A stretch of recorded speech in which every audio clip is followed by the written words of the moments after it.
All right, number one, got 8 sine of theta plus pi over 3 equals 4. We need to solve for theta.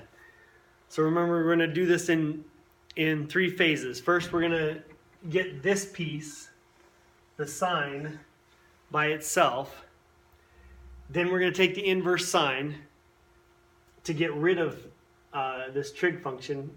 And then we're going to do the algebra to get theta by itself. So let's start by dividing both sides by 8.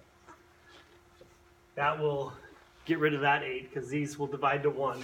So we get sine of theta plus pi over 3 is equal to 4/8, which is 1/2. Now we do our inverse sine. So we get an inverse sine of this is just theta plus pi over 3. And the inverse sine of 1/2, well, sine is going to be 1/2 at pi over 6. And at, let's see, 5 pi over 6.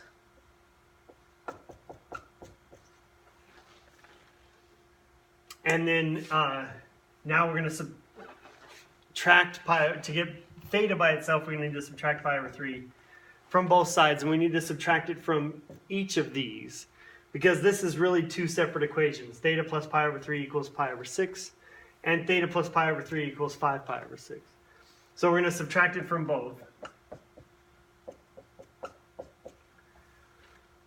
All right, and so we get theta equals pi over 6 minus pi over 3 is negative pi over 6.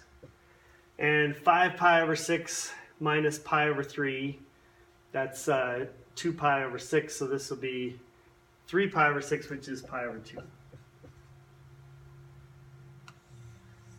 And that's our answer for that one. All right, number 3.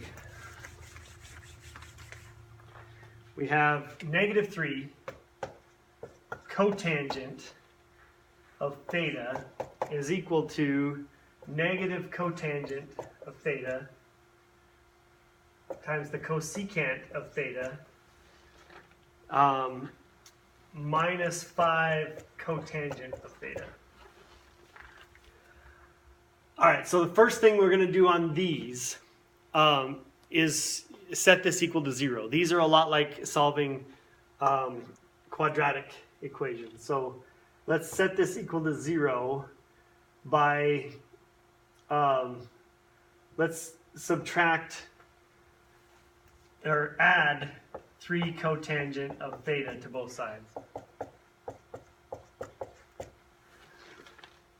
All right, so we get 0 over here is equal to negative cotangent theta cosecant theta minus 2 cotangent of theta.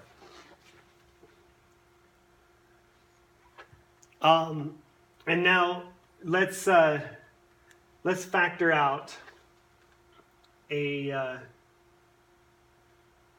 cotangent. There's a cotangent in each of these terms. We could actually just get rid of the negatives here by multiplying both sides by -1. Let's do that. Let's just make these both positive. Because if we multiply 0 by -1, it's still 0. Multiply this by -1, this becomes positive. Multiply this by -1, it becomes positive. Just so we don't have to deal with any negatives. All right, now let's factor out a cotangent.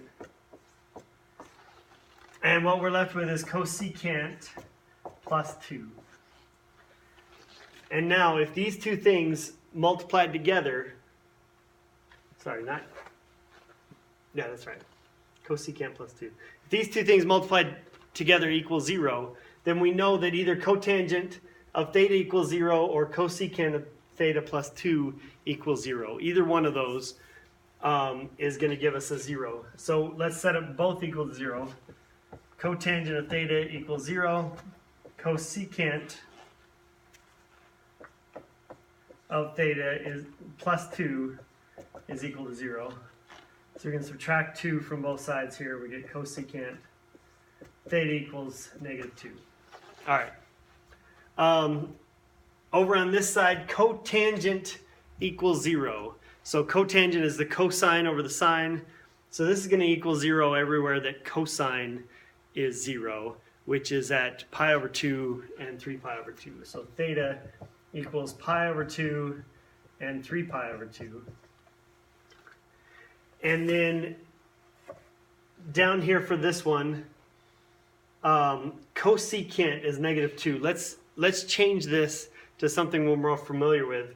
Cosecant is the reciprocal of sine. So if we took the reciprocal of both sides, we get sine of theta equals -1/2.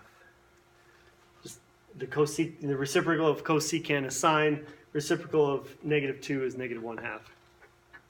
And then if sine of theta is -1/2, then theta has got to be, let's see, negative. So down on the bottom, 1/2, it's going to be 7 pi over 6 and 11 pi over 6. So we'll add that to our answers over here. And those are all the different solutions. We've got pi over 2, 3 pi over 2, 7 pi over 6, and 11 pi over 6.